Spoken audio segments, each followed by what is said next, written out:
Bharat side में है, foreign trip side में है, लाखों की इनकम साइड में है, सब कुछ साइड में है। ये सम्मान इससे बड़ा कुछ नहीं है। सही बात है? बहुत अच्छा लग रहा है मुझे। आप लोग कैसा लग रहा है? बहुत अच्छा। थोड़ी प्रॉब्लम चल रही है 8-10 दिन से गले में, क्योंकि लगातार जर्नी होती है, कब रात होती है कब सुबह होती है पता नहीं होता है, तो इसलिए थोड़ी सी प्रॉब्लम है। आप लोग कोऑपरेट करिएगा, ठीक है? जवाब देते जाइएगा तो मैं बोलता जाऊंगा। Okay, one second. Good morning. Good morning. कितने लोगों के रोंगटे खड़े हुए? कुछ लोग हैं अभी भी, बोलूंगा नहीं कुछ उनको। क्या बोलूं? अब समझ में नहीं आ रहा मैं क्या बोलूं। इतना सब कुछ सुनने के बाद तो मेरे तो अंदर से बाहर तक हिल रही है धड़कने कि स्टॉप हो गया, 15 महीना मेरा बेकार चला गया, मुझे एहसास होता है। समझ में आ रहा है आपको? लाइफ के 15 महीने मेरे ऐसे ही बीत गए, नहीं पता नहीं कहां पर होता अभी तक। तो वो एहसास हो रहा है कितना टाइम खराब हो गया है ना, लेकिन कोई बात नहीं, ये तो लाइफ का एक पार्ट है। फिलहाल मैं आपका 20 मिनट लेना चाहता हूँ, देना चाहते हैं? Yes sir. पीछे वाले, पीछे वाले देना चाहते हैं? देंगे? Yes sir. तैयार है? Yes sir. हिम्मत है? Yes sir. यकीन मान लेना, जब मैं यहाँ से उतरूंगा ना तो सबके रोंगटे खड़े करके उतरूंगा, क्योंकि जर्नी कुछ ऐसी है हमारी। तैयार है?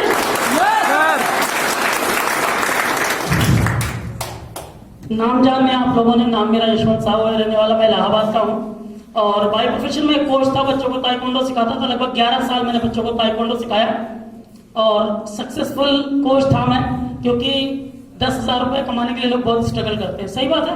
Yes sir. 20-22 हजार रुपए मैं कॉलेज से कमाता था। 3 कॉलेज में था।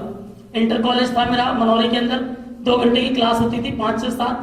फिर 8 से 11 विष्णु भगवान, वहाँ का ब्रांड कॉलेज है, उसके बगल में सेंट जोसेफ, वहां पे लगभग 1.5 घंटे और लगभग 4.5 से 5 घंटे हार्ड वर्क करके ताइक्वांडो सिखा के बड़े रिस्पेक्ट के साथ 20-22 हजार कमाते थे। और उस समय आज से लगभग 10-11 साल पहले की बात करें तो वो 22,000 रुपए लोगों के लिए ठीक ठाक सैलरी होती थी। सही बात है? Yes sir. लेकिन मेरे लिए ठीक ठाक नहीं थी, क्योंकि मैं एक लोअर मिडिल क्लास का आदमी हूँ। लोअर मिडिल क्लास समझते हैं आप लोग? पता नहीं किसने क्लास लिख दिया, पता नहीं मुझे। लोअर मिडिल क्लास समझते हैं आप लोग? Yes sir. बेचारा जब लोअर होता है ना, मिडिल होता है, बीच में अटका रहता है, तो उसकी कोई क्लास नहीं होती। वो जब भी कुछ करने की सोचता है, घर वाले उसको कहानी सुना देते हैं। मजाक नहीं कर रहा हूँ, जो एक्चुअली मेरे साथ हुआ मैं आपसे बता रहा हूँ। जब भी वो कुछ सोचता है, घर वाले कहानी सुना देते हैं।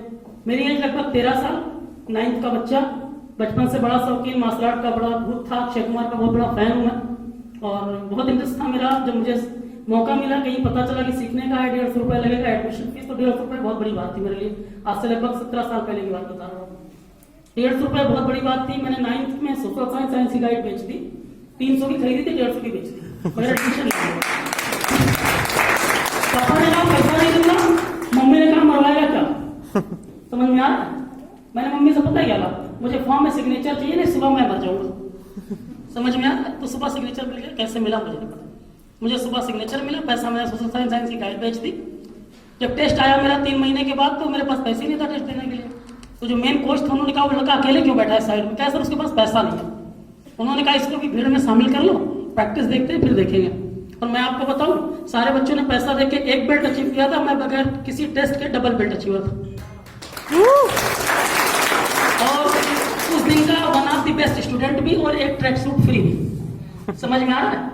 जुनून होता है ना, तो everything is possible if you can decide what you want. अगर आप निर्णय लेने की हिम्मत रखते हो तो आप कुछ भी कर सकते हो। आपके अंदर निर्णय लेने की क्षमता होनी चाहिए, उस पर काम करने की क्षमता होनी चाहिए। वो मेरे अंदर शुरू से थी, कभी डरता नहीं था किसी भी चीज में, जो चाहता था वो करता था। सपने बड़े थे, इसलिए 20-22 हजार में काम नहीं चल रहा था, कार लेनी थी, घूमना भी था, बहुत सारे सपने थे। मेरे सपने इतने बड़े थे कि मेरे पापा कहते थे बापू की मैं। मेरे साथ सबसे बड़ा प्रॉब्लम नहीं होता था, जब मैं कुछ बोलता था कहते बापू की मैं। पहली बात तो बोलते नहीं, बोलते तो डायरेक्ट नहीं बोलते। अब मैं उसमें क्या कॉम्पिटिशन करूं उनसे? कोई कर सकता है क्या? कोई नहीं कर सकता। मैं ही बोलता था ठीक है आप अपना काम करो, मैं अपना काम करता हूँ। मार्केटिंग लाइन में आया, एक कंपनी को ज्वाइन किया, मुझे पता चला कि मार्केटिंग लाइन में बहुत पैसा है। तो सभी लोगों ने नाम सुना होगा, सारा कंपनी ज्वाइन की। 10,000 रुपया बड़े भाई से किसी तरह एफडी करवाई, 1,000 रुपया पापा ने दिया था इंटर के बाद पढ़ाई के लिए। मैंने कहा उतने में बीए का एडमिशन भी नहीं होगा, मैंने उसको भी एफडी कर दिया। और वहीं से करियर चुन लिया कि यार ये खत्म, ताइक्वांडो से आएगा, फिर फील्ड से आएगा, 50,000 60,000 कुछ तो कमाएंगे, चलने लगा। फिर एक कंपनी आई PSL, उसमें ज्वाइन कर लिया, क्योंकि सारा से ज्यादा कमीशन दे रही थी। इत्तेफाक से वो बंद हो गई, पैसा भी कुछ डूब गया उसमें। फिर और कंपनी आई, एक बजाज सेक्टर में काम किया, उसमें 65,000 तक इनकम गई, कंपनी ने आईडी बदल दी। तो मार्केट के अंदर बड़ा छिछा लेता है, गंदगी बहुत है, सफाई आपको करनी पड़ेगी, देखना पड़ेगा, चेक करना पड़ेगा। अगर गंदगी में फंस गए तो करियर वास्तव में खराब हो जाएगा। जैसे मेरे साथ चल रहा था, लगभग 11 साल के अंदर मैंने 15-16 कंपनी ज्वाइन करी, 3 कंपनी के अंदर 65,000, 97,000, 1,07,000 तक का चेक किया। और आपको बताऊं, जब 11 साल मार्केटिंग लाइन किया मैंने, उसके बाद जब मैंने अपना प्लस माइनस जोड़ा तो मैं 2 कंपनी से मिला के एनिमल हर्बल लिमिटेड में 28 लाख और लगभग 32 लाख से ज्यादा, केवल गुलशन ग्रुप और कुछ कंपनियों में छोटे मोटे पैसे, ओवरऑल लगभग 70 लाख रुपए माइनस। यानी लाइफ का जो सबसे इंपॉर्टेंट टाइम था जिसमें लोग करियर बनाते हैं, 17 साल की एज से शुरू किया और 28 साल होते होते सिचुएशन ये हो गई कि आत्महत्या करने के अलावा कुछ और विचार में क्या करना चाहिए आप बताओ, कोई बताएगा मुझे? मेरे साथ प्रॉब्लम ये थी, मैं करूँ तो क्या करूँ? क्लास तो बताई दिया, लोअर मिडिल क्लास का आदमी कहीं नहीं आ सकता, उसको कोई 2 वक्त की रोटी भी नहीं देने वाला। सही है गलत? yes. बाहर कहीं जा नहीं सकते, कुछ और कर नहीं सकते, बस एक ही बात समझ नहीं, बेटा या तो आत्महत्या कर ले और या तो कहीं जाकर छुप जा। अच्छा, छुपेंगे कहाँ, कोई रास्ता नहीं था, कुछ समझ में नहीं आ रहा था। बाहर वालों से तो फ्रस्ट्रेटेड थे ही, हर आदमी को पैसा चाहिए, जिसका पैसा लगे वो क्या बोलेगा, पैसा दो, जहां जाओ पैसा दो, जिसके पास जाओ पैसा। मैंने कहा यार ये लोग पैसा मांग मांग के ही मार डालेंगे, मैं करूं क्या? घर जाता था तो घर वाले भी, घर में भी कुछ लोग पहुंच जाते थे। मेरे फादर ने कहा बेटा कार ले ले, बंगला ले ले, 1 लाख ले ले, है ना, ताने मारे जाते थे, कसे जाते थे, बहुत डिप्रेशन में रहने लगा। और कभी कभी मेरी बातों को लेकर मम्मी पापा में झगड़ा हो जाता था, मैं बहुत डिस्टर्ब हो गया। एक दिन झगड़ा हुआ, मैंने बीच में बोल दिया, झगड़ा इतना बढ़ गया कि मैं डिप्रेशन में आ गया। उस दिन रात को मैं 1 घंटे तक बिस्तर पे सोचता रहा, मैं क्या करूं, अब तो मेरे पास कोई चारा ही नहीं बचा। और वो दिन था मेरी जिंदगी का, डेट भी मैं भूल गया क्योंकि पूरा दिन था, मैं याद नहीं रखा, लेकिन आज से लगभग 7 साल पहले की आपको कहानी बता रहा हूँ।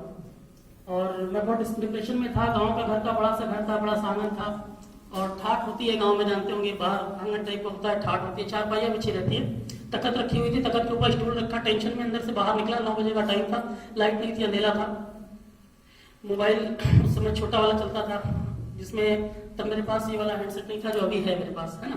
उस समय क्या था, वो छोटा वाला मोबाइल, उसमें भी लाइट होती थी, काम चलता था, टॉर्च होता था, जलाया रहा, बाहर आया, डिप्रेशन में लेटा था। थोड़ी देर के बाद अचानक से मन ने कहा यार बस बहुत हो गया, छोड़। उठा के तखत के ऊपर स्टूल रखा, स्टूल के ऊपर साइकिल में हमारे भैया लोग मार्केटिंग का काम करते थे, तो उसमें रस्सी बंधी हुई थी, रस्सी को खोला, ऊपर डाला, लगाया, सब तैयार किया, बिल्कुल मूड एकदम जवानी का जोश था, तेरी की यार या पार, समझ में आया? होता नहीं होता? उस समय बिल्कुल जुनून सर पे हावी था, कुछ नहीं समझ में आया। रस्सी लगाया, लगाने के बाद स्टील को कहा जा, अभी तो मार भी नहीं पा रहा हूँ, पैसा टूटा उठा है, बताऊंगा अभी आगे की जर्नी। तो जैसे ही लात हमारी स्टूल तो गिर गया, उसके बाद फंदा अटक गया, दोनों हाथ से पकड़ लिया। पकड़ने के बाद धीरे धीरे जैसे जैसे टाइम बीत रहा था, हालत खराब हो रही थी, समझ में आ रहा है? पसीने आने लगे, कंडीशन बहुत खराब होने लगी। अब लगा अभी जान निकलेगी कि तभी जान निकलेगी, फिर कहते ऊपर वाले एक बार बचा ले, एक बार। समझ में आ रहा ना? क्योंकि जब जान निकलती है तो कितना पेन होता है, वो जिसकी निकल जाती है वही जानते हैं निकली खैर नहीं, लेकिन पेन हद से ज्यादा गुजर रहा था। और थोड़ी देर के बाद मुझे ढीली पड़ने लगी, कंडीशन बहुत बुरी। थोड़ी देर के बाद मुझे पता ही नहीं मुझे क्या हो गया। मेरा छोटा भाई निकला, होकर बाथरूम होता था पहले, बाहर निकला, गया बाथरूम करके लौटा था, मेरी सांसें तेज तेज चल रही थी, उसने सुना, घबरा के भाग गया बुद बुद करके। फिर सब घर से निकल गया, टार्च वार्च चले के देखा तो लटके हुए। छोटे भाई ने स्टूल रखा, किसी तरह काटा, उसकी उंगली भी कट गई, किसी तरह मैं भी नीचे गिरा और करीब 7-8 फुट से नीचे गिरा। तो मुझे कुछ पता ही नहीं, मैं बेहोश था उस समय। उसके बाद मुझे लगा कि अब कहानी खत्म हो चुकी है। थोड़ी देर के बाद पानी वानी डाले, हाथ पैर रगड़ा, तो माथा वाथा पीटने लगे घर वाले। पापा को भी समझ में आया कि जवान बच्चे को ज्यादा जुर्म नहीं देना चाहिए। थोड़ी देर के बाद वो भी ढीले पड़ने लगे। थोड़ी देर के बाद कुछ पता नहीं चला क्या हो गया, आंख ऐसे ऐसे खोली मैंने कहा चलो ऊपर आ गए। देखा तो वही पापा, मैं क्या बताऊं आप लोगों को। देखा तो वही पापा, वही मम्मी, वही भाई, वही घर, वही रस्सी, वही जिंदगी तेरी की। मैं तो कहा हे ऊपर वाले कितना इम्तिहान लेगा तो मेरा, चैन से मत तो जाने दिया होता, वो भी नहीं करने दिया, तब हो शायद पता चला जिंदा है। फिर उसके बाद एक बात समझ में, भैया सब करना है, मरने वाला काम बहुत खराब है, बहुत दर्द होता है। मैंने ऊपर वाले से शायद बोला था एक मौका दे दे, शायद उसने दे दिया। गाड़ी आगे बढ़ी, फिर मैंने कहा क्या करना चाहिए भैया, चुपचाप कॉलेज ज्वाइन कर लो, लेकिन कोई साला कंपनी का नाम लेगा तो उसकी तो ऐसी की तैसे कर डालेंगे। ये दिमाग में एकदम फिट हो गया, सब कुछ करेंगे लेकिन कोई कंपनी का काम, एकदम माइंडसेट क्लियर था। 1.5 साल तक इस इंसान ने कोई कंपनी ज्वाइन नहीं करी, चुपचाप अपना कॉलेज पकड़ लिया, 2 कॉलेज 3 कॉलेज, 15-20 हजार आने लगा, लोगों को 2-2 हजार 500 रुपए करके पैसा दे रहा था। और सबसे ज्यादा उंगली पता है कौन करता है? जो सबसे करीबी था। जो जितना करीबी उसकी उंगली उतनी मोटी और उतनी तेज। सही में मैं प्रैक्टिकल एक्सपीरियंस बता रहा हूँ। मेरी बहन जो लगती थी रिलेशन में, जिसने कहा था कि भैया हम तुमको दे रहे, मैंने कहा तुम मुझे दे रहे, मैं तुम्हें दूंगा, तुम परेशान मत हो, मैं दूंगा। मगर जैसे ही पता चला कंपनी भाग गई, रोज फोन, दिन में 4-4 बार 5-5 बार, दोगे कि नहीं, दोगे कि नहीं। मैं कहा मर जाऊं फिर से, एक बार तो कोशिश कर चुका हूं, फिर से मर जाऊं। ये सिचुएशन थी लाइफ में। आप सोचो कितना टफेस्ट टाइम रहा होगा मेरे लिए।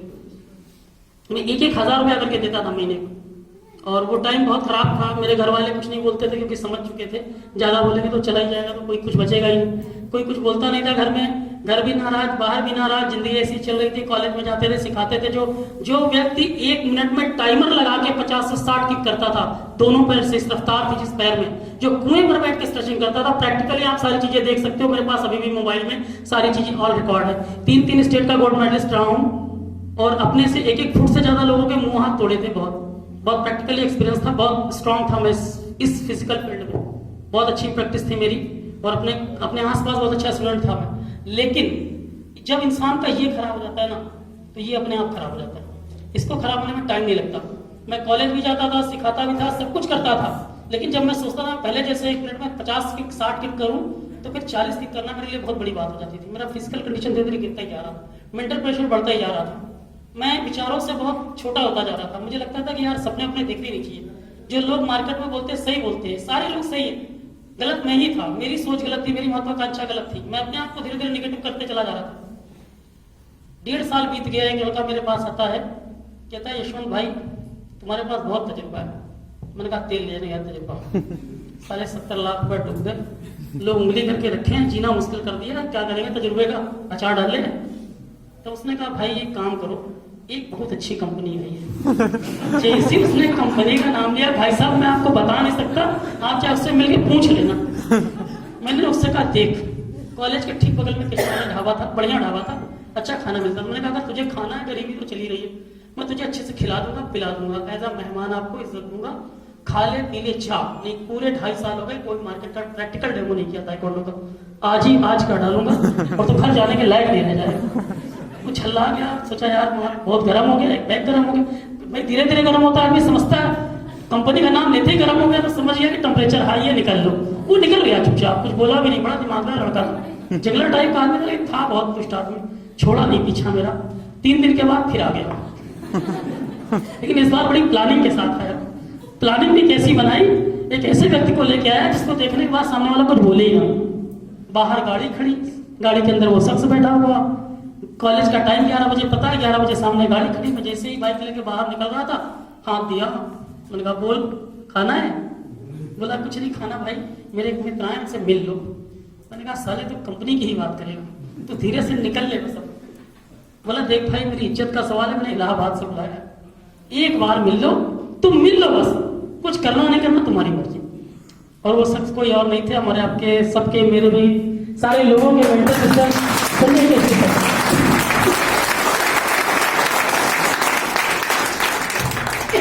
बाहर निकला, गाड़ी खड़ी की, जाके सर के पास पहुंचा।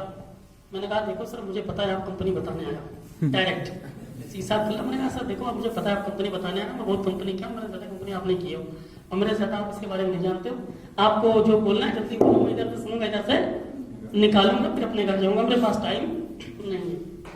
सर ने कहा यार बैठते हैं, बैठ के बातचीत कर। मैं कहा बैठना है तो उधर ढाबे बैठते हैं। क्या बोला था? बैठना है तो उधर ढाबे बैठते, गाड़ी में नहीं बैठूंगा, गाड़ी में बैठा के तो लोग जान ले रहे थे। तो मैं गाड़ी में बैठने को तैयार ही नहीं था। सर ने कहा यार कुछ समझ पहले बात को, वहां बैठेंगे तो भीड़ भाड़ में बात नहीं कर पाएंगे, यहाँ बैठेंगे तो सारी चीजें हैं जिस पर मुझे बात करनी है, बैठ के बात करते हैं। 1 घंटे से ज्यादा इन्होंने बात हुई थी 15 मिनट के लिए। जब बैठ गए एक बार तो पूरी रामायण बता दी। पूरी रामायण सुनने के बाद दिमाग खराब हो गया, क्योंकि मैंने तो जिंदगी भर पैसा लगाया और पैसा कमाया जानता था। कि बोले पैसा लगेगा नहीं, मैंने कहा ये कैसे हो सकता है, समझ में आ रहा है? पैसा लगेगा ही नहीं, पैसा नहीं लगेगा इस बात की गारंटी मेरी, पैसा आएगा इस बात की भी गारंटी मेरी। 700 लोग 1 लाख रुपया कमाते हैं, विद प्रूफ दिखाऊंगा। 1500 से ज्यादा लोग कार अचीवर है, ये कार बुक है, देख लो, पूरी कार बुक दिखा डाली इन्होंने। मेरे दिमाग में इतनी उलझन थी, मैं पता नहीं क्या क्या बोल रहा था, मुझे सब कुछ याद नहीं, कुछ चीजें याद है मेरे पास। सही बताऊं, कार किसकी है? पिताजी की किराए। समझ में आ रहा है? ये दिमाग काम नहीं करा रहा ना उस समय तो सब लग रहा था बस किसी तरह ये जाए और कहानी वहां से खत्म, सुनने की स्थिति में नहीं थे। इन्होंने कहा भाई कार भी मेरी है और मैं भी इस कार का मालिक हूँ, ये मेरे कार का कागज है। इन्होंने तो पूरी तैयारी बना के आया, इनको सब पता था, पूरी लिस्ट दिखा दी, कार भी इनकी, गाड़ी का पेपर भी इनका, पैन कार्ड भी निकाल के दिखा दिया, देख लो नाम मेरा संजय केसरी ही है, ये फोटो भी मेरी। मैंने कहा कार बुक में आपकी है क्या? मेरी भी है, कार बुक में भी मौजूद थे। साला कोई रास्ता बचा ही नहीं, कुछ समझ में नहीं, मैं कहाँ फंस गया। मतलब कुछ कंफ्यूजन पैदा ऐसा हो गया कि कुछ समझ में आ रहा करूँ तो क्या करूँ, ना हाथ कहने की हिम्मत नहीं थी, इतना कमजोर हो चुका था, और ना बोलूं तो कैसे बोलूं, सामने वाले के पास हर सवाल का जवाब था। यही तो होता है ना, नॉलेज होती है, जब हर सवाल का जवाब होता है सामने वाला बीट हो जाता है। अगर गेंदबाज अच्छा हो तो बैट्समैन स्टंप ऑटोमेटिक हो जाता है ना। अगर बैट्समैन बहुत अच्छा है तो शॉट मारेगा, कमजोर है तो क्या होगा, गिल्ली में घेर देगा। तो ये तो अच्छी बनना है, अच्छे बॉलर बन जाओ, अच्छे बैट्समैन बन जाओ। सब बिल्कुल अच्छे नेटवर्कर बन के आए थे उस समय। 60,000 का चेक था, लेकिन नॉलेज बहुत अच्छी थी, और लगभग 1.5 घंटा हो गया, पता ही नहीं चला। इतना जोश भर दिया, उसी समय फोन कर दिया, उसी समय लोगों से मिला दिया देखा करके, इतना जुनून चढ़ गया। बहुत सारी बातें मैं डिटेल करूंगा, मिनट में निकल जाएंगे। तो बहुत सारे डिस्कशन हुए, मेरे बहुत सारे सवाल थे जिनके जवाब मुझे मिले, सारी चीजें होगी, कुछ प्लान भी दिखाया, और दूसरे दिन लोगों का प्रेशर, दिमाग पे ठंडा होना। लगभग 1 घंटा मोटिवेट जो मुझे 1 घंटे ने किया था, उसे 1 घंटे के बाद अगले दिन से फिर मैं निगेटिव होना शुरू हो गया। फिर सर ने बोला यार ऐसा है, हम लोग काम करते हैं। फोन आया 2-4 बार, उस लड़के ने भी कोशिश करी। मैंने ज्वाइनिंग तो मेरी उस लड़के ने पहले ही लगा दी थी, फिलहाल इत्तेफाक से जब मेरे सर से मुलाकात से पहले ज्वाइनिंग लगा दी। मेरा कार्ड वार्ड के पास रहा होगा, पिछली कंपनी में भी साथ में थे, ज्वाइनिंग करी थी, मुझे नहीं पता था। बाद में सारी कहानी पता चली, ज्वाइनिंग लगी है, प्लान सही है, 1-2 मीटिंग करा के फिर मैं ठंडा पड़ गया। मैंने कहा सर जब आपका एग्जाम हो जाएगा तब बात करेंगे। दिमाग में निगेटिविटी बहुत थी, जैसे बात निकलो वही सारी चीजें, जब निगेटिव ऊर्जा ज्यादा हो जाती है तो पॉजिटिव ऊर्जा अपने आप कमजोर हो जाती है। मेरा विश्वास तो एक चीज का बन गया कि कंपनी सही है, अभी तक सही कंपनी में काम नहीं किया, लेकिन करना तो है, लेकिन अभी मेरे पास कंडीशन नहीं है, मेरी परेशानी बहुत ज्यादा है। मैंने किसी तरह लोगों को पैसा इधर उधर से देना शुरू किया, 1 साल में ऐसे ही चलता रहा। सर से बात होती, मेरे बोलते 1 लाख आपका होगा तब देखिए, दुनिया से मतलब नहीं, प्रैक्टिकल देखूंगा तभी आगे बात होगी। लगभग 10 या 11 महीना बीता था, एक मैसेज आता है जिसमें चेक था 1,04,700 समथिंग। सर का वो पहला चेक था 1 लाख का, और ये शायद 2016 की बात है। मैं उस चेक से बहुत प्रभावित हुआ, उस चेक ने मुझे खरीद लिया। मैंने खुद कॉल किया था, सर अगर आपको याद है, मैंने खुद कॉल किया, तो बहुत घुमा लिया। आप मेरा कमिटमेंट था कि जब आपका 1 लाख चेक आएगा तो मैं मिलूंगा। मैं गया उस दिन, हीरा हवाई चौराहा पर सर ने कहा मीटिंग करनी है, कॉल आई, 7 बजे मेरी बात होती। मैंने कहा सर हिलिएगा नहीं, मैं पहुंच रहा हूँ 1 घंटे के अंदर, और मेरा कमिटमेंट उस समय एकदम क्लियर था कि अब मुझे काम करना है। मैं 1 घंटे में पहुंच गया, 8 बजे करीब मैं हीरा हवाई चौराहे पे मिला, मेरे सर से मुलाकात हुई। सर ने कहा चलो होटल में बैठते हैं, बगल में एक रेस्टोरेंट था, पहले बैठते अच्छे से खाते हैं ना, नहीं सर आज होटल में समझ में आ रहा, सिचुएशन बदल गई थी ना। मैंने कहा नहीं सर आज होटल में नहीं, आज गाड़ी। कहा यार तो अजीब आदमी, जब गाड़ी बोलता हूँ तो होटल बोलता है, होटल बोलता हूँ तो गाड़ी बोलता है। मैंने कहा सर टाइम की बात है, वो टाइम कुछ और था, आज टाइम कुछ और है। तब मैं सुनना नहीं चाहता था और अब मैं समझना चाहता हूँ, तब मैं सुनना नहीं चाहता तो आज मैं खुद समझना चाहता हूँ। और आपको बताऊँ 8 बजे गाड़ी में बैठे हैं, लगभग गाड़ी से उतरे 11:15 बजे, 3.25 घंटा निकल गया अंदर। आप सोचो कितने सवाल किए होंगे। दूसरा कोई आदमी होता तो कहता भाग गया भाई तू मेरा पीछा छोड़, है कि नहीं, तो भाग इसको मेरा पीछा छोड़। ना खा रहा है ना खाने दे रहा है, पकाया जा रहा है। मेरे पास क्वेश्चन थे, लेकिन उस 3 घंटे में हर एक सवाल का जवाब, पूरी स्ट्रेटजी, पूरी प्लानिंग। बाहर निकले तो होटल बंद हो गया, रेस्टोरेंट बंद हो, फिर हम लोग अपना निकल आए। लेकिन मुझे उस दिन भूख खाने की थी, उस दिन मुझे भूख किसकी थी, मेरे सपनों की थी। ये सपने मेरे बचपन से बहुत बड़े थे, बहुत महत्वाकांक्षी था, जिंदगी में बहुत कुछ करना चाहता था, लेकिन रास्ते जितने भी मिले सब ने मुझे सिर्फ भटकाया, मिसगाइड किया, और इतने गर्त में ले जाके खड़ा किया कि आत्महत्या करने के लिए मजबूर हो गया। जिंदगी पल पल कहाँ ले रही थी, पैसों की तंगी पल पल मार रही थी, हर दिन घुट रहा था, हर दिन मर रहा था। बस एक ही बात समझ में आ रही थी, ऊपर वाले कोई रास्ता दिखा जहाँ से मेरे सपने स्टार्ट हो जाए, कम से कम कुछ तो मैं कर सकूं, लोगों को कुछ तो प्रूव कर पाऊं। इतना टैलेंट होने के बाद, इतना महत्वाकांक्षी होने के बाद भी मैं भटक रहा हूँ। मुझे वेस्टेज के रूप में एक सही कंपनी मिली, सजेशन के रूप में एक सही लीडर मिला। मैं हमेशा लोग कहते हैं, लोगों के साथ एक प्रॉब्लम होती है, सर मेरा अपलाइन सही नहीं है, सर मेरा डाउनलाइन सही नहीं है। जिंदगी भर कोई सही नहीं रहेगा, तुम्हारी सोच ही सही नहीं। अगर तुम्हारी सोच सही हो जाएगी ना तो अपलाइन भी सही हो जाएगा, डाउनलाइन भी सही हो जाएगा। अपना सोच सही कर लो, सोच को बदलना बहुत जरूरी है। करने के बाद सबसे एक बात बोला, सर मुझे 1 लाख रुपया चाहिए, मैं लाइफ को लेके बहुत सीरियस हूँ, लाइफ में मेरा बहुत मजाक उड़ाया, इस लाइफ का मजाक उड़ाना है मेरे को, और मुझे 1 लाख रुपया चाहिए। बताइए कितने दिन में आएगा? बोला पहले हम लोग 5 साल बोलते थे, अब 3 साल। उस समय की बात है, आज से लगभग 4 साल पहले की बात आपको बता रहा हूँ। बोले 3 साल, 3 साल अगर तू सिस्टम से काम करेगा तो मैं तुझे लिख के भी दे सकता हूँ कि तू 1 लाख रुपया कमाना शुरू कर देगा। तेरी सिचुएशन आज क्या, इस बात से कोई फर्क नहीं पड़ता। और सही बात है, आज हमारी सिचुएशन क्या है, इस बात से फर्क कुछ भी नहीं पड़ता। अगर अंदर का सिचुएशन सही है तो कल आने वाला सिचुएशन अपने आप सही हो जाएगा। उसी दिन का कमिटमेंट था उसके बाद से यशवंत साहब ने कभी पीछे मुड़ के नहीं देखा। यशवंत यहाँ जाना है तो यहाँ जाना है, यशवंत ये करना है तो ये करना है, यशवंत ये मीटिंग होनी है तेरे एंड से तो होनी है। बस सिर्फ एक सवाल होता है, सर ये कैसे होगा? ऐसे कर लेना, बात खत्म। फिर वैसे हो गया, उसके बाद इम्पट नहीं। और शायद यही कारण है कि जिस दिन से इम्पट खत्म हो गया, 1 साल लगा मुझे 8,000 का चेक बनाने में, बहुत स्ट्रगल के साथ, कॉलेज के साथ, क्योंकि 2 बजे तक कॉलेज था, 4 बजे के पहले निकल नहीं पाते थे, फिजिकल काम तक थक जाते थे, खाते पीते थोड़ा आराम नहीं करते थे। 4 बजे घर से गाड़ी निकलती थी तो कभी रात को 1 बजे घर आती थी, कभी 2 बजे, कभी 1:30 बजे, कभी 12:30 बजे।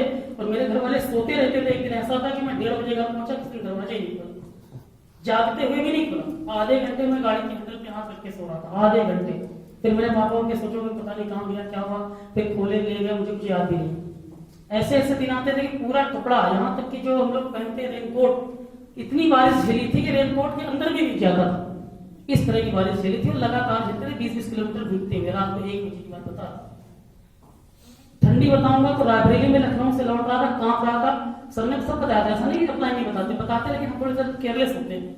मैंने कोई कपड़ा उपड़ा नहीं रखा था, एकदम बस वही जो ड्रेस था हमारा, वही ड्रेस पहन के आया कि सारा दिन मीटिंग किया। रात को बैठे 8 बजे 12 बजे पहुंचे रायबरेली। कांपने लगी थी, शरीर लग रहा था पत्ते की तरह कांप रहा है, अभी भरेगी कि तभी भरेगी। बगल वाला कम्बल ओढ़ा था, लग रहा था कम्बल को खींच ले, उसका कम्बल पकड़ पकड़ के ठंड को भगा रहे थे, और ऊपर वाले बचा ले, लग रहा था मर जाएगी, इतनी ठंडी लगती थी। मगर काम करते थे तो काम करते थे, ठंडी कभी बरसात नहीं दिखते थे। पागलपन होता था, जुनून होता था, और बगैर पागलपन, बगैर जुनून के जिंदगी में कभी कामयाबी नहीं मिलेगी। कुछ भी करके देख लेना, कुछ भी करके देख लेना। अगर पागलपन नहीं है, जुनून नहीं है, तो कामयाबी नहीं है।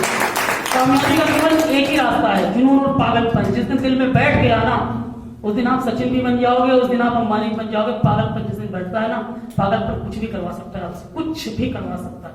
और अंबानी से पूछोगे तो वो भी यही बताएगा, सचिन से पूछोगे वो भी यही बताएगा कि मेरे को बंदा चलाने का पागलपन सवार था, मेरे को अमीर बनने का पागलपन सवार था, मेरे को 1 लाख का पागलपन सवार हो गया था। और वो 1 लाख का पागलपन इस तरह सवार हुआ कि मैंने पीछे मुड़ के नहीं देखा। दुनिया भर के कमेंट हुए, पता नहीं लोगों ने क्या क्या कहा। स्टोरीज बताऊंगा तो 3 साल की जर्नी में क्या क्या बताऊं आपको, वो मैं 1 घंटे में नहीं बता सकता। लेकिन इतना समझ लो, लोगों ने इतना कोशिश किया, नेगेटिव करने का इतना कोशिश किया। लोग जरा सी परेशानी आती है, सर मेरे पापा ये कह रहे थे, सर मेरी मम्मी ये कह रही थी, सर मैं क्या बताऊं, मेरा बेटा मुझे बहुत परेशान करना तो कर दिया। तरह तरह के जब आपके अंदर जुनून सवार हो जाता है, जब पागलपन चढ़ जाता है ना, तो आप जो है ना, कहीं भी किसी भी सिचुएशन में कुछ भी करने की स्थिति में आ जाते हो। मैंने सुना है कि एक माँ ने अपने बच्चे को बचाने के लिए मीटर को हाथ उठा लिया था। अब सोचो, पॉसिबल लगता है? एक व्यक्ति जो 54 साल की उम्र में बॉडी बिल्डिंग का सपना देखता है, वो बॉडी बिल्डर बन के अपना गिनीज बुक में नाम दर्ज करवा लेता है। ऐसे ऐसे पागल लोग पड़े। पागलपन में तो बहुत ताकत है।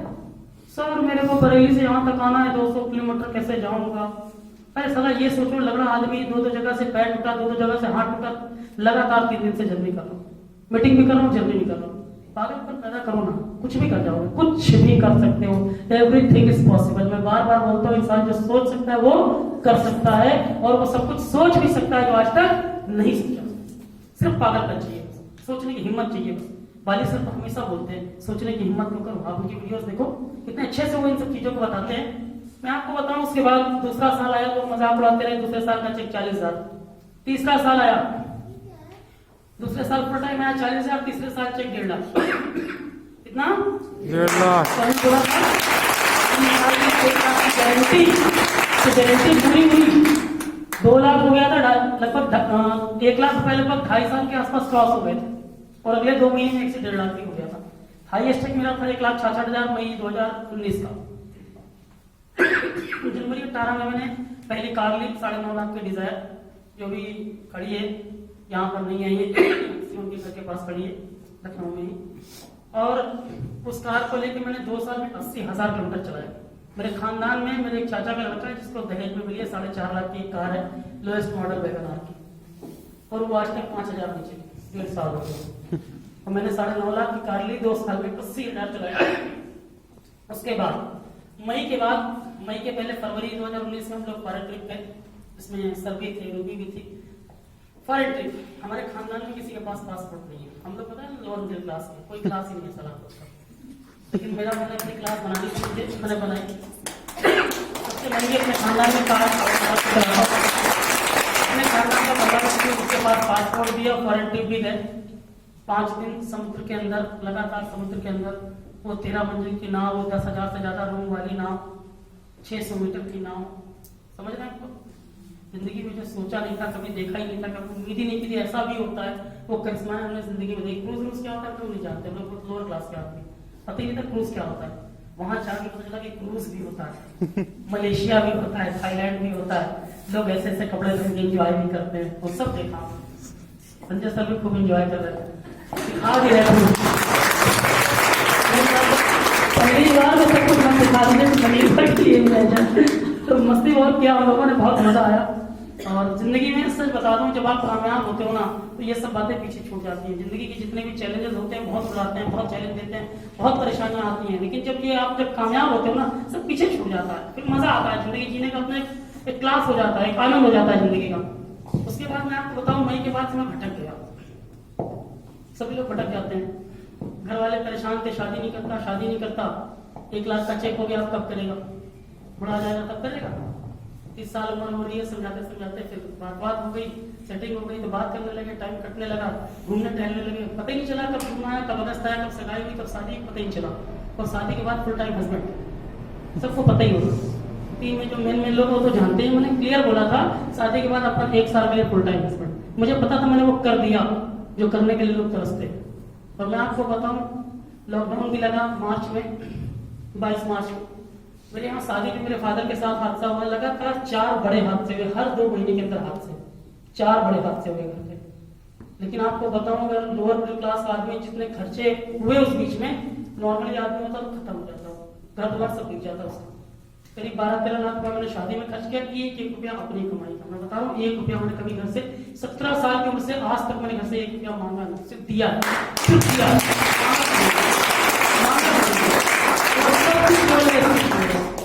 सिर्फ इस चीज की वजह से, क्योंकि मैं उसके पहले जो कमाता था घर पे देता था, लेकिन जो लाइबिलिटीज बन रही थी वो भी मेरे ऊपर प्रेशर था। टीम का बहुत सारा पैसा था, 8-9 लाख रुपया मिला था, जो मैंने कमा के 8-9 लाख रुपया लोगों को दिया, जो मेरा सेल्फ का पैसा था, इंडिविजुअल पैसा। उसके बाद मैंने 12-13 लाख शादी में खर्च किया, लगभग 7 लाख रुपए दवाओं में खर्च हुए मेरे पिछले 4 से 8 महीने के अंदर। लगभग 22 लाख रुपया मैंने 1 साल में खर्च किया। और मैं अपनी इनकम बताता हूँ आपको, पिछले साल जब 2019 में जहां से मैंने ब्रेक लगाया था, 18-19 मार्च का मेरा 14.5 लाख रुपया था 1 साल का। 18 और 19 का जब मैं फॉरेन ट्रिप हो गया था, जो मैंने ITR भरा था वो 14.5 लाख का था। 14.5 लाख समझते हैं आप? कहीं एवरेज इनकम 1 लाख से ऊपर थी महीने की। उसके बाद बताता हूँ, जब मैंने काम करना छोड़ दिया, मई के बाद मैंने काम नहीं किया। मई में मेरा हाईएस्ट चेक था 1,66,000 गया, सभी को पता होगा, मई 19 का। उसके बाद मैंने काम नहीं किया, मगर मेरे अकाउंट में हर महीने रेगुलर पैसा आ रहा। मुझे कभी पलट के देखने की आवश्यकता ही नहीं पड़ी। कभी 1.25 लाख, कभी 1.5 लाख, कभी 1,60,000, कभी 1,40,000, कभी 1,35,000, कभी 1,30,000, कभी 1,70,000, ये कर्मा चलता रहा। और मेरे साथ एक बड़ा हादसा हुआ, खुद मेरे साथ 24 अप्रैल को मैं छत पर से सो के उठा था, कुछ चीजें थी दिमाग में, था नहीं, उठा अचानक से जा रहा था और वो छोटी बाउंड्री थी, मेरा पैर वहां से स्लिप कर गया। और एक ऐसा हादसा हो गया जो 14 फुट एक मामूली बात है मेरे लिए। मैं उसमें कूदता था, स्पंज थे पैरों में, लेकिन उस दिन एक हादसा होना था। गिरने के बाद मैं टीम पे गिरा, टीम से गिरने के बाद बॉडी रोल कर गई, मुझे पता नहीं चला मैं किस तरीके से गिरा। मेरा ये हाथ ऐसे लटक गया, ये हाथ बिल्कुल ऐसे टूट के लटक गया। ये पूरा ऑपरेट है मेरा, देख पा रहा, यहाँ से लेके यहाँ तक पूरा ऑपरेट। ये हाथ नहीं से ज्यादा सीधा होगा, नहीं से ज्यादा अंदर जाएगा, देख पा रहे? ये हाथ बिल्कुल लटक गया था, ऑपरेट हुआ है, देख पा रहे? ये पूरा हाथ ऑपरेट हुआ है, यानी कि सांप की कलाई के साथ ही कोनी टूट गई। और सिर्फ हाथ ही नहीं टूटे, ये पैर भी टूट गया, घुटने से भी और कमर से भी, 2 जगह से टूटा हुआ हूं मैं, फिर भी खड़ा। 4 जगह से टूट गया। 1 लाख रुपया काउंटर पे वहीं पे डॉक्टर ने पहले रखवाया, उसके बाद इलाज शुरू हुआ। उसके बाद 25,000 रुपया पर डे का खर्च। 18 दिन ICU में था, डॉक्टर बोले थे 50-50, बचा तो ठीक है, मरा तो ठीक है। बच गया वो अलग बात है, इतने सारे लोगों की दुआएं तो मरूंगा कैसे।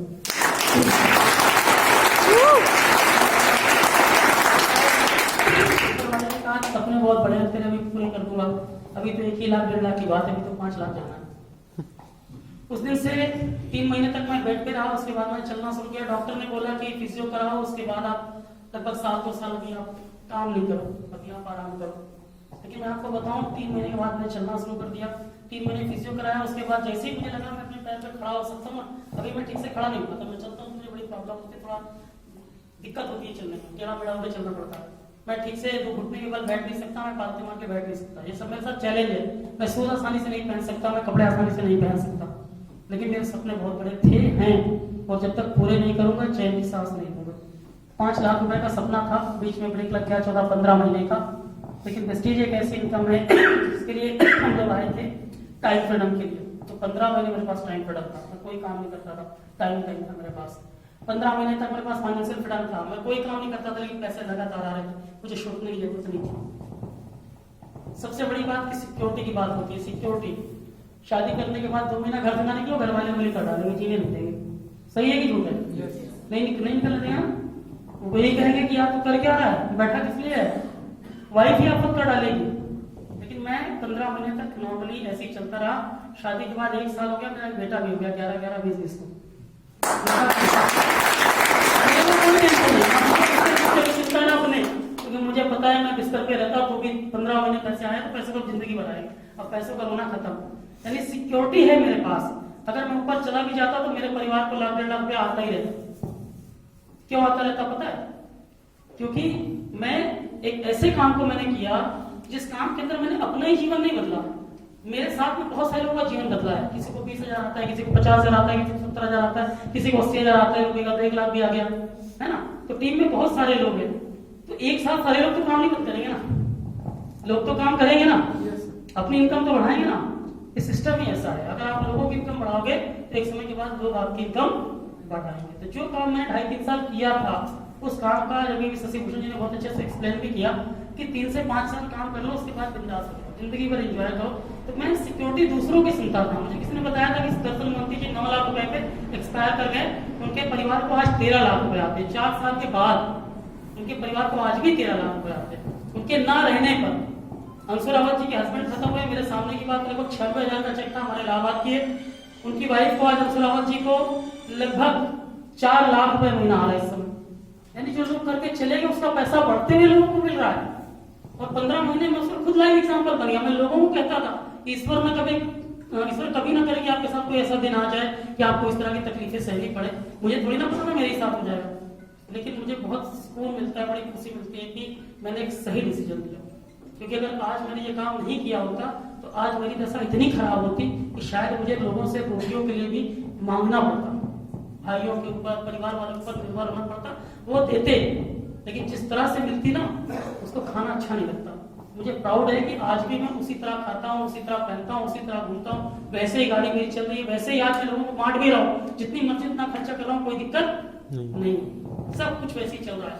1% भी कोई अंतर नहीं आया। समझ पा रहे इस बिजनेस की ताकत क्या है, इसकी सिक्योरिटी क्या है, इसकी पावर क्या है, कितनी बड़ी सिक्योरिटी है इस बिजनेस के अंदर। आप सोच के देखिए, कल्पना करके देखिए आप इस बात की, तो मुझे बहुत सुकून मिलता है। मैं इसीलिए निकला, मैंने कमिटमेंट किया, जब तक 5 लाख रुपया नहीं आएगा तब तक चैन से नहीं बैठूंगा। आपको बताओ, कल मेरा हाथ बहुत पेन कर रहा था, रात को 1:30 बजे मुझे नींद नहीं आ रही थी। देख पा रहे हैं आप, टेढ़ा हो गया था, बहुत पेन कर रहा था। लेकिन एक चीज समझ में आई कि मेरे सपने थे इतने बड़े, तो मैं अपने पापा को कहता था काश मेरे पापा ने ये किया होता, मेरे पापा ने वो किया होता, किया भी कुछ नहीं, बातें भी सुनाते हैं। फिर मैं सोचता हूँ मेरा बेटा तो यूनिक है, यूनिक है कि नहीं? मैं 2020 की पैदाइश है, यूनिक तो होगा ही। बड़ी बात कि वो यशवंत साहू का बेटा है, छोटी बात थोड़ी ना। महत्वाकांक्षी आदमी का बेटा अगर डिजायर पे चलेगा तो सूट नहीं करेगा, सही बात है कि नहीं? तो उसके लिए कम से कम 2 लग्जरी कार तो होनी चाहिए, एक ऑडी और एक BMW। कोई एक्सपर्ट नहीं है। मैंने कहा अगर मैं अपने दर्द को देखूंगा, अपनी परेशानियों को देखूंगा तो उसके सपने पूरे नहीं कर पाऊंगा। और जैसे मुझे लगता है कि मेरे पापा ये करते तो अच्छा था, उसे भी तो लगता होगा कि मेरे पापा ये करते तो अच्छा होगा, वो भी सोचेगा, बड़ा होगा। मैं उसको सोचने का मौका ही नहीं दूंगा। तुझे जो करना है कर, तुझे जो बनना है बन, तू क्रिकेटर बनना है, एक्टर बनना है, जो चाहिए। मैं तो चाहता था मैं क्रिकेट भी अच्छा करता था, एक्टिंग भी अच्छी करता था, डांसिंग भी अच्छी, कभी सीखा नहीं, ठीक ठाक करता था, फाइटिंग का तो मैं कोच ही था, ब्लैक बेल्ट था, सब कुछ था, लेकिन कोई सपोर्ट करने वाला नहीं था। सपोर्ट करने वाला कोई नहीं था। मैं चाहता हूँ मैं उसको प्रॉपर सपोर्ट करूंगा, उसकी जो मर्जी, जिस फील्ड में मर्जी, जो करना चाहे करे, कितना पैसा खर्च करेगा, 10 लाख, 20 लाख, 50 लाख, 1 करोड़, 5 करोड़, मैं खर्च करूंगा उसके लिए। उसका बाप होने के नाते मैं जिम्मेदारी लेता हूँ इस बात की। और सिर्फ इस बात की वजह से मैं घर से निकलने का कमिटमेंट मैंने किया और मैंने बोला कि मैं चैन से बैठूंगा नहीं। ठंडी है, मेरे लिए चैलेंज है, ठंडी बहुत दिक्कत दे रही है, लेकिन मैं आपको बताऊं, कल मैं सुबह निकला लगभग 8 बजे घर से, गाड़ी दिलवाई, उसके बाद 8:30 गुंडा आ गया, मैंने फोन किया, रायबरेली मीटिंग करी थी 4 लोगों की, इसके शिक्षक की, फिर मैं 9 पहुंचा, लगभग 4:30 बजे शिवम के भाई साहब के साथ में कई लोगों से मीटिंग करी, रात को 10 वहां बज गए, करीब 11, 11:30 या 12 के आसपास में आया होगा लखनऊ। उसके बाद नींद नहीं आ रही थी, पेन की वजह से इतना दर्द हो रहा था, क्योंकि गाड़ी चलाना कितना टफ होता है, 2 जगह से पैर टूटा, उसी से आपको क्लच दबाना तो आप समझ सकते हो। लेकिन एक बात समझ में आई यार कि मेरे क्लच दबाने से हजारों लोगों की जिंदगी बदल सकती है, शिवम सिंह की जिंदगी बदल सकती है, शिवम सिंह के परिवार की जिंदगी बदल सकती है, एसके सिंह की जिंदगी बदल सकती है, रूबी की बदल सकती है, शशि भूषण की बदल सकती है, सविता पांडे की बदल सकती है, एसके सिंह की बदल सकती है। तो ऐसे हजारों लोग अभी भी मुझे देख रहे हैं जिनकी जिंदगी मुझे बदलनी है। और मैंने ये कमिटमेंट किया है कि मैं अगले 10 दिन तक मैं यहीं पर से हूँ। यहाँ से मैं कानपुर भी विजिट करूंगा, आजमगढ़ विजिट करूंगा, गाजीपुर विजिट करूंगा, फिर से एक बार हो सकता है लखीमपुर बरेली भी विजिट करूं। और मैं अपनी पूरी टीम को चैलेंज करता हूं, जितना मदद ले सकते हो ले लो, मैं हर पल हर वक्त आपके साथ खड़ा। अभी तक मैं बैठा था 15 महीने, मैं गले से भी थोड़ा प्रॉब्लम है 10 दिन से, बॉडी से भी प्रॉब्लम है, लेकिन दिमाग से प्रॉब्लम नहीं है। दिमाग एकदम फाइनल है, कुछ करना है, कुछ करना है। आने वाले 2 साल के अंदर 5 लाख का चेक और 2 लग्जरी कार और 2 फ्लैट और तैयार करने। एक फ्लैट मैंने लखनऊ में बुक कर दिया है, ऑलरेडी फाइनल हो जाएगा कुछ समय के बाद। समझ में आ रहा है? यानी गाड़ी, फ्लैट, पैसा, ये सब मेरे पास है, सिक्योरिटी, टाइप सब है, लेकिन अब मुझे अपने नेटवर्क के अंदर 1000 से ज्यादा लोगों को ये इनकम दिलानी है जो मैं ले रहा हूँ, ये लाइफ स्टाइल देनी है जो मैं ले रहा हूँ, और इसका मैंने कमिटमेंट कर लिया। और आने वाले 2 साल में कुछ भी हो जाए, वही वाला करना है, अब कुछ अलग करना है, चैलेंज कितना भी हो। कल मेरे फिजियो वाले ने मुझे फोन करके बोला, पता है क्या बोला, आप इतना ज्यादा वो कर रहे हो, आपको भी रेस्ट करना चाहिए, थोड़ा सा फिजियो और करवाओ, 4-6 महीने रेस्ट करो, फिजियो करा लो और अच्छे हो जाओ तब करना। मैंने कहा साला गाड़ी चला के फिजियो करूंगा, प्लान दिखा के फिजियो करूंगा, कैसे ठीक नहीं होगा, नहीं भी होगा तो मेरे रास्ते में इसको बाधा बनने नहीं दूंगा। मैं ठीक हूं या ना हूं, मेरा विजन ठीक होना चाहिए और मुझे अपने विजन को पूरा करना है। उसके लिए कोई भी कीमत चुकानी पड़े, तैयार होगा, तैयार। कमिटमेंट मतलब कमिटमेंट का केवल एक मतलब होता है जहां से इफ और बट खत्म हो जाता है। और जब तक आपकी जिंदगी में इफ बट है तब तक आप कमिटेड नहीं बन सकते। जिस दिन आपने इफ बट हटा दिया उस दिन आपका कमिटमेंट पक्का हो गया, और जिस दिन आपका कमिटमेंट पक्का हो गया दुनिया की कोई ताकत आपको हिला नहीं सकती। कामयाबी सिर्फ आपके कारण, ये विश्वास आपको रखना पड़ेगा। कामयाबी का केवल एक ही सूत्र है, नो शॉर्टकट। कमिटेड हो जाओ, विश्वास कर लो, भरोसा कर लो, ये करना है तो करना है बस, और एक्शन मोड में आ जाओ, तुरंत काम करना शुरू कर दो। ड्रीम मोड, एक्शन मोड, अपना सपना दिखाई दे, अपना काम दिखाई दे, काम के सिवा कुछ ना दिखाई दे, कामयाबी मिल जाएगी, आपको परेशान होने की जरूरत नहीं। और मैं ये वादा करता हूँ आपसे, मैं आपके साथ में हूँ। बहुत सारी बातें हो गई, बहुत सारी चीजें हो गई, अगर आपने सही मायने में अगर जहाँ पर ध्यान रखा होगा, मेरी बातों को सुना होगा तो आपको बहुत कुछ सीखने को जरूर मिला होगा। और मेरी एक बात की अगर आपको क्लिक कर गई ना, मैं आपको बता रहा हूँ जिंदगी में कामयाबी एक ही चीज से मिलती है, जब अंदर तक क्लिक कर जाती है। कोई बात जब अंदर घुस जाती है ना तो कामयाबी का कारण बन जाती है। मैं आपको बताऊं, मैं 1 साल मैंने जब स्टिच किया था तो मेरा एक दोस्त है, मेरे गांव का था, मेरा लंगोटिया यार था, उसने मुझे फोन किया। मैंने उसको बताया मैंने स्टिच शुरू कर दिया। क्या साल 11 साल से ही तो कर रहा है, क्या उखाड़ है तो जिंदगी में कुछ नहीं उखाड़ पाएगा, ये उसका स्टेटमेंट था। तो जिंदगी में कुछ नहीं उखाड़ पाएगा। मैं रोने लगा था क्योंकि मैं दुकान में बैठा था और मेरे मोबाइल से आवाज आ रही थी, मेरे दिमाग में उलझन पैदा रही। मैं ट्रस्टेड तो पहले ही था, पैसा आ नहीं रहा था, परेशानियां बहुत थी। मुझे लगा यार मेरा लंगोटिया यार बचपन का दोस्त है, कुछ तो करेगा। उसने कहा साले तो जिंदगी में कुछ नहीं उखाड़ पाएगा। और मैंने पता उस बात को बहुत दिल से ले लिया, यहाँ पे बैठा लिया, सीरियसली ले लिया, इतना सीरियसली ले लिया कि उसी दिन कसम खा लिया कि मैं तेरे को दिखाऊंगा तेरा दोस्त है क्या, तेरे दोस्त की औकात क्या है। और 2 साल के अंदर चिक मैंने 1 लाख किया, कार ली। उसकी भतीजी का बर्थडे था, मुझे फोन करके बोला यार गाड़ी लेके आ जा। मैंने कहा नहीं यार, तेरे दोस्त की औकात अभी तेरे बराबर नहीं है। वो 40,000-35,000 की जॉब कर रहा है एयरटेल के अंदर, कहीं पर राजस्थान में जाकर के, बहुत दूर। पता है मुझे भी गाड़ी मिलती है कंपनी की तरफ से, लेकिन मैंने उसको बताया कि मुझे कंपनी की तरफ से नहीं मिली है, वो गाड़ी मेरी अपनी है। और 1 लाख का चेक भी है, उसको भेजता भी हूँ। अभी वो आया था, अपने से ज्वाइन भी करके गया, लेकिन मैं उससे ज्यादा बात नहीं करता क्योंकि मुझे भी उसको बताना है कि सही मायने मेरी औकात है क्या।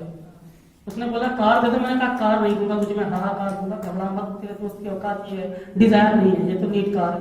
अभी तेरे दोस्त की औकात है ऑडी और BMW, उसमें घुमाऊंगा तो तुझे पता चलेगा कि तेरी औकात क्या है, तुझे पता चलेगा कि तेरे दोस्त की औकात है। जब कोई चीज यहाँ पे लगती है ना, दिल के अंदर कोई चीज हिट करती है ना, तो समझ लो तूफान आ जाता है, फिर ऊपर वाला आपके साथ होता है। दिल में अगर एक बार बैठा लिया ना, तो दिल में कौन रहता है? आत्मा में कौन रहता है? परमात्मा रहता है आत्मा में। जब आत्मा में कोई बात बैठती है, जब अंदर मन के अंदर कोई बात हिट कर जाती है ना, तो ऊपर वाला भी आपके साथ होता है। तो दिल से लेना सीखो, दिल से जिस दिन ले लिया उस दिन कामयाब हो